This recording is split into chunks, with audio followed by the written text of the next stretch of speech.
करेंगे heart failure होता क्या है, हार्ट फेल होता है तो क्या सिम्टम नज़र आते हैं और क्या कारण होते हैं जिससे हमारा हार्ट फेल हो जाता है। तो चलिए शुरू करते हैं। तो हार्ट फेलियर उस कंडीशन को बोलते हैं जब हमारा हार्ट बॉडी में ठीक तरह से ब्लड को पंप नहीं कर पाता या इसकी पंपिंग कैपेसिटी कम हो जाती है। तो हमारा हार्ट होता क्या है, हमारा हार्ट का काम होता है बॉडी में ब्लड का सप्लाई करना, जो किसी भी वजह से अगर बाधित हो जाए या कम हो तो इस कंडीशन को हार्ट फेलियर कहते हैं। इसमें मरीज को बहुत सारे सिम्टम नजर आते हैं, जैसे कि मरीज को सांस लेने में दिक्कतें होंगी, उसको पाल्पिटेशन, टेकिकार्डिया, चेस्ट पेन और बॉडी नीली पड़ने लगेगी। इसके साथ साथ कुछ काम करने पे उसको बहुत सारी परेशानियां होंगी। तो अगर ये और जो होता है इसको हार्ट फेलियर बोलते हैं।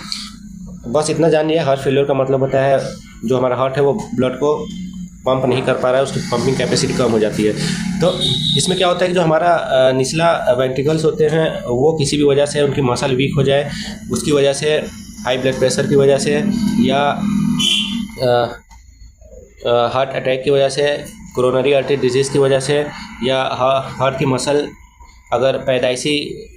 कमज़ोर है उसकी वजह से हो सकता है।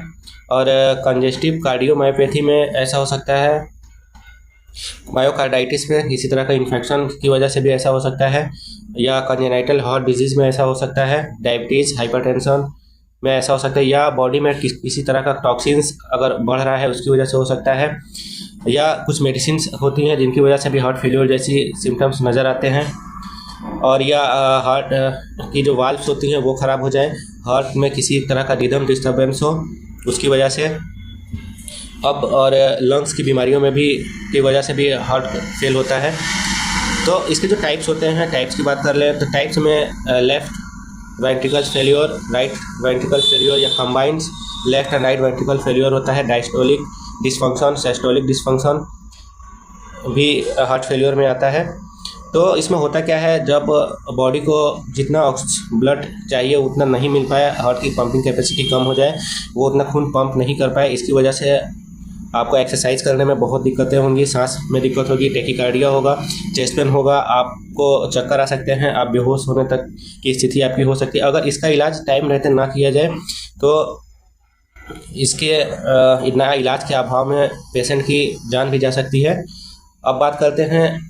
कि डीप में बात करते हैं इसमें आपको क्या क्या लक्षण नज़र आ सकते हैं। तो आपको चलने में, बोलने में, तेज़ बोलने में, कस के हंसने में,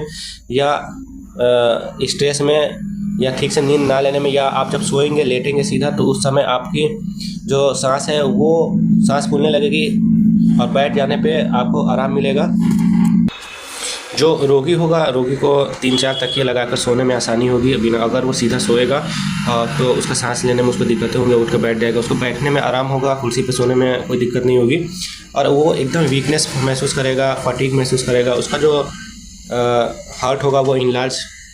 हो सकता है, इनलार्ज हो जाएगा,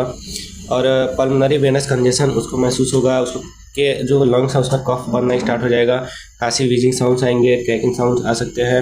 लंग्स में पानी भरने स्टार्ट हो जाएगा, हाथ पैरों में बॉडी में सूजन होने लगेगी, टेकिकार्डिया उसको होगा, और जैसे और उसको रात के समय अधिक और दिन के समय में पेशाब बहुत कम आएगा, और उसके जो हाथ पैर हैं वो ठंडे पड़ने लगेंगे। तो अब बात करते हैं उसकी जो कार्य क्षमता होगी ना, वो बहुत पूरा तरह से कार्य क्षमता करने में वो कमज़ोर हो जाएगा, कार्य किसी भी काम को नहीं कर पाएगा, बहुत जल्दी थक जाएगा, सांस फूलने लगेगा, टेकिकार्डिया होगा, उसको चक्कर आने लगेंगे, और हमेशा उसकी सांस लेने की जो गति होगी वो लंबी होगी। तो अब बात करते हैं इसको कैसे डायग्नोस किया जा सकता है। किसी पेशेंट में ऐसे सिम्टम्स मिल रहे हैं तो वो अपने डॉक्टर से मिले, डॉक्टर उसका ECG, ईको करवा सकता है, TMT करवा सकता है, CT स्कैन हार्ट का करा सकता है, MRI हार्ट का करा सकता है, एंजियोग्राफी करा सकता है, और कुछ ब्लड टेस्ट होते हैं, लिपिड, थायराइड, ब्लड शुगर करा सकता है, जिससे पता चले,